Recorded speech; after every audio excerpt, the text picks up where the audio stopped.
በወጣትነቴ በዕድሜ አፍላ ጀንበር የሊቅ የጣሊቁን ሁለገብ ሀተታ አዘወትር ነበር እና ምን ተረፈኝ ተመልሼ ወጣሁ በገባሁበት በር። ዑመር ሀያም የፋርስ ባለቅኔ ሩባያት ቁጥር 27። አዲስ አበባ ውስጥ የሚኖሩ ወይም የሚቆዩ ጀርመኖች ያቋቋሙት ትምህርት ቤት አለ። በትምህርት ቤቱ ስር ቤተ መጻሕፍት፣ ቤተ ሰገራና ሽንት ቤት እንዲሁም ቤትሆቨን በተባለ የአገራቸው ሰው የተሰየመ ካፍቴሪያ ይገኛል። ወደ ካፍቴሪያው የተለያዩ ሰዎች ይመጣሉ። በተለይም ጀርመኖች፣ ጀርመንኛ ቋንቋ የሚማሩ ኢትዮጵያውያን ወጣቶች እንዲሁም ጀርመኖች በሚገኙበት ካፌ ስለገቡ ብቻ ጀርመን አገር የገቡ የሚመስላቸው ቦዘኔዎች ይመጣሉ። ይህ አባባል የጓደኛዬ የሞዝ ነው። ወደ ቤትሆቨን ካፌ የሚመጡ ኢትዮጵያውያን ወንዶችና ሴቶች የአንድ አገር ልጆች አይመስሉም። ምን ነው ቢሉ ሴቶች እንኳን ዓይናቸው መነጽራቸው የሚያማልልላቸው፣ ያነገቡት ግዙፍ ቦርሳና የለበሱት ልብስ የሚያምርባቸው፣ ትኩረትን ሁሉ በቁጥጥር ስር የሚያውል አምባገነን ቂጥ የሚከተላቸው፣ ሲያወሩና ሲስቁ በራስ መተማመን የሚታይባቸው ናቸው። ወንዶች በበኩላቸው እንኳን ሱሪያቸው ቆዳቸው የሰፋባቸው፣ ምቾታቸው ህቡዕ የገባባቸው፣ እምብዛም የማይስቁ፣ ሳት ብሏቸው ከሳቁ እንኳ ሳል የሚያደናቅፋቸው፣ አገጫቸውን እጃቸው ላይ አስደግፈው ለረጅም ጊዜ ስለሚቆዝሙ ራሳቸው በአንገታቸው ሳይሆን በእጃቸው ድጋፍ የቆመ የሚመስልባቸው ናቸው። በቤትሆቨን ካፌ ውስጥ ጠዋት የማስተናገድ ሥራ እየሠራው ከሰዓት የጀርመን መንግሥት በፈቀደልኝ መሠረት በነጻ የቋንቋ ትምህርት እየተማረሁ ትንሽ እንደቆየሁ ጆሮዬን ያመኝ ጀመር። ሕመሙ እንደጀመረኝ ጆሮዬ የወትሮ ልማዱን ትቶ አዲስ አሰራር አመጣ። በል ሲለው አዛብቶ ይሰማል። ካፍቴሪያው ግድግዳ ላይ በተንጠለጠለው ቴሌቪዥን የቢቢሲ ዜና ስከታተል ጆሮዬ ሆርን ኦፍ አፍሪካ የሚለውን ሆርን የአፍሪካ ብሎ ይሰማል። የጂ8 አገሮች የሚለውን የጂ ስፖት አገሮች ብሎ ይተረጉማል። አንዳንዴ ደግሞ በአከራዬ ቤት ጣራ ላይ ከጭስ መውጫው አጠገብ እንደተሰቀለው የወሬ መግላሊት ወይም ዲሽ መረጃ ከሩቅ ይጠልፋል። ሕመሙ በጀመረኝ ሰሞን ከአንገት በላይ ሕክምና ወደሚሰጥበት ማዕከል ሄድሁ። ዶክተሩ ጓንቱን አጥልቆ በጆሮዬ ቀዳዳ ጮልቆ አእምሮዬን የሚሰልል ይመስል ግማሽ ሰዓት ተለግቦ ቆየ። ሲጨርስ ራሱን ነቅንቆ ጓንቱን አውልቆ እስክሪብቶ ካነሳ በኋላ የሰገራ ናሙና ያስፈልግሃል፣ ቀጣዩ ክፍል ሄደህ 200 ብር ከፍለህ ናሙና ስጥ አለኝ። ጆሮዬ ከሰገራዬ ጋር ምን አገናኘው ብዬ ጠየቅኩት። ከሚጽፍበት ቀና ብሎ ዛቻ በሚያህል አስተያየት ላፍታ ካተኮረብኝ በኋላ መልስ ሳይሰጠኝ መልሶ አቀረቀረ። በዚህ ጊዜ ዕቃ ለማሰናዳት ወደ ምርመራ ክፍሉ የገባች ነርስ ፈገግ ስላለችልኝ የልብ ልብ ተሰምቶኝ ንገረኛ፣ ሰገራዬ ከጆሮዬ ጋር ምን አገናኘው ብዬ ደነፋሁ። ይህኔ ዶክተሩ ዘና ባለ ድምፅ ወል ሰገራ በነካጣትህ ጆሮህን የጎረጎርክበት አጋጣሚ ካለ ብዬ ነው ብሎ መለሰልኝ። ነርሲቱ በጣም ሳቀች። እኔ ግን እጅግ አዘንሁ። ቢቸግረኝ ያለሁበትን ሁኔታ ለታታሪው ተስተናጋጅ ለምዑዝ አዋየሁት። በልጅነትህ አባትህ ጆሮ ግንድህን በጥፊ መጥቶ ያውቃል ሲል ጠየቀኝ አንድ ቀን። ለማስታወስ ሞከርሁ። የእንጀራ አባቴ በጣም ጥሩ ሰው ነበር። በሕይወቱ አንድ ጊዜ ብቻ ነው የመታኝ። እሱም እንዴት ነበር? አዎ በልጅነቴ ልጅነት አታሎኝ በጎችን በግጦሽ መስክ ላይ በማሰማራት ፈንታ ከጓደኞቼ ጋር ኳስ በምንጫወትበት ሜዳ ጠርዝ ላይ አሰማርቻቸው ርቀው ለመሄድ ሲሞክሩ ግብ ጠባቂነቴን ትቼ የግቡን ችካል ነቅዬ እየመለስኳቸው፣ በጎችም ቢጨንቃቸው የሚግጡት ነገር ቢቸግራቸው ኳስ እንመልከት ብለው ኳስ ጨዋታ ሲመለከቱ ብለው ሲመሽ መራባቸውን አባቴ እንዳያስተውለው በድብቅ ነድቻቸው ጉሮኗቸው ውስጥ አስገብቼ ዘጋውባቸው። የበጎች ቅንነት በወንጌል ውስጥ ብቻ ነው። ጉሮኗቸው ውስጥ ቢገቡም ተርበናል ለማለት አፋቸውን ወደ እንጀራ አባቴ መኝታ ቤት አነጣጥረው ዮሮሮ በአአታቸውን አቀለጡት። የእንጀራ አባቴ ለበጎችም የሳር አባታቸው ነውና ክሳቸውን ሰምቶ ከወገቡ በታች ጋቢ አገልድሞ ከመኝታ ቤቱ ወጥቶ በጎች እየጮኹ ነው አለኝ በቀዘቀዘ ድምፅ። እየሰማኋቸው ነው አልኩት። መጮኻቸው ምን ይገልጻል? ቀጠለ። ያው መጮህ እንደሚችሉ ይገልጻል ብዬ መለስኩለት። ወዲያው በእንጀራ አባቴ ፊት ላይ ንዴት ተስሎ ሳይ ለመሮጥ እግሬን አቀባብዬ ስጠብቅ እሱ ወደ መጣበት ዞር ብሎ ተራመደ። ይህኔ ንዴቱን በእንቅልፍ ለማሳለፍ ቆርጧል ብዬ ስዘናጋ ድንገት ዞር ብሎ ክንዴን ለቀም አድርጎ ከያዘ በኋላ አንዴ በኃይል መታኝ። ነገሩ ብዙ ዘመን ስላለፈው ምኔን እንደመታኝ ረስቼዋለሁ። ታዲያ እኔ ከረሳሁት ለምን ራሱን አልጠይቀውም ብዬ የእንጀራ አባቴ ወደሚኖርበት ደብረ ማርቆስ ለመሄድ አውቶቡስ ተሳፈርሁ።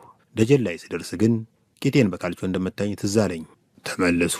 ቀጥዬ ችግሬን ያዋየዋት በአስተናጋጅነት አብራኝ የምትሠራውን ጓደኛዬን መክሊትን ነው። ተማሪ በነበርህበት ጊዜ አስተማሪህ ጆሮ ግንዳ አካባቢ በጥፊ መጥቶ ያውቃል አለችኝ። በፍጹም። መምህሮቼ ለምን ይመቱኛል? በትምህርት ሰነፍ አልነበርሁም። እንዲያውም እነሱ ከጠየቁኝ በላይ ጨምሬ መልስ እንደነበር አገር ያውቃል።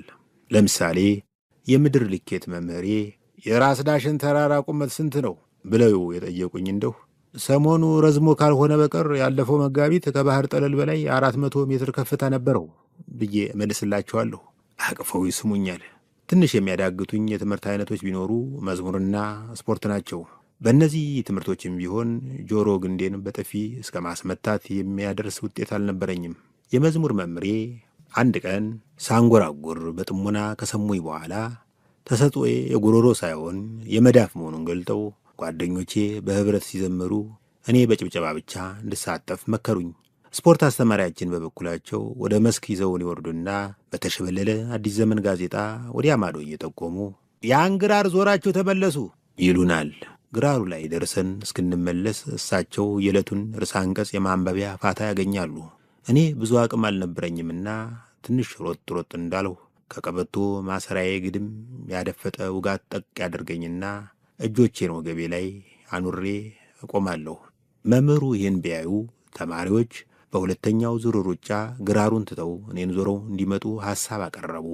በዚህ አይነት የቤተሰብና የትምህርት ቤት ትዝታዬን መርምሬ ጆሮዬ ላይ የሚያደርስ ነገር ባጣበት ሌላ መልስ ፍለጋ ሄለን ዘንድ ሄዱ። ሄለን ጀርመንኛ የምትማር የካፌያችን ደንበኛ ናት።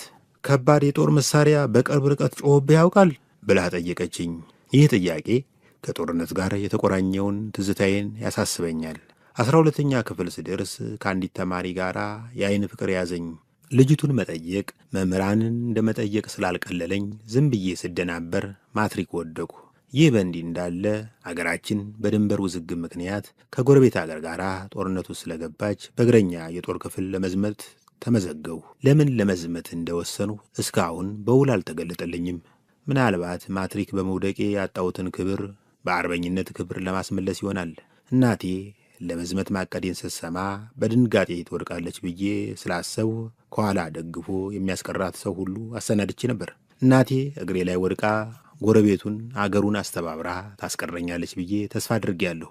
እንዲያ ከሆነ ሊዘምት ፈልጎ ነበር፣ ነገር ግን የእናቱ ፍቅር ከዘመቻ አስቀረው ተብዬ የእናትንም የእናት አገርንም ፍቅር ጠቅልሎ የያዘ ስመጥርነት እቀዳጃለሁ ብዬ አሰብሁ። ይሁንና ያሰብሁት አልሆነልኝም። ሕዝቡ በጠቅላላ አገር እንድለቅ ሰበብ ሲፈልግልኝ እንደቆየ የገባኝ የመዝመቴ ነገር እንደተሰማ ሁሉም የሽኝት ድግስ ለማሰናዳት ሲሯሯጥ ሳይ ነው።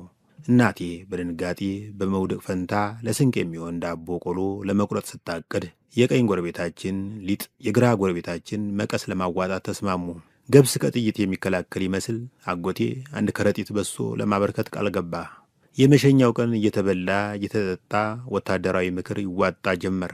ከኮሪያ ጦርነት ያለ ግራ እግር የተመለሱ ጥሮተኛ ሽማግሌ ዋናው ነገር በግራ በኩል ወደ ጠላት ምሽግ ዘለህ መግባት ነው።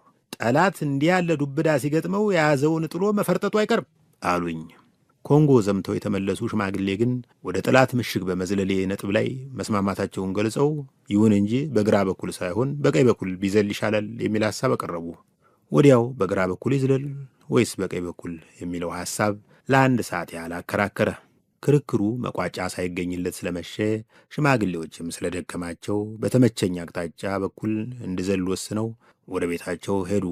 በመጨረሻ ላይ ሲሰናበቱኝ በአንገቴ ዙሪያ እንደ ቡዳ መድኃኒት ተጠምጥመው ያለቀሱት መሪር ለቅሶ የሚሄድበት ዘመቻ ወደ ምሽግ ከመዝለል የከፋ ነገር እንዳለበት አመለከተኝና እኔም ጦሽ ብዬ አለቀስኩ። አንባቢ ሆይ እኔ አገሬን ወዳለሁ።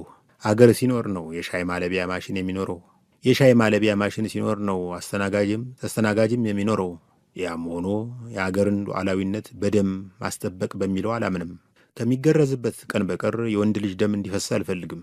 እንዲህ ስል ግን የአገር ዕጣ ፈንታ የሚወሰነው በማሸነፍና በመሸነፍ መሆኑን ዘንግቻ አይደለም። ግጭት አይኖር የሚል ደደብም አይደለሁም። ቦታ ከጠበበው እንኳን አገርና አገር ብርጭቆና ብርጭቆም ይጋጫል። እኔ የምለው የተሻለ የመሸናነፊያ መንገድ ይኖር ነው።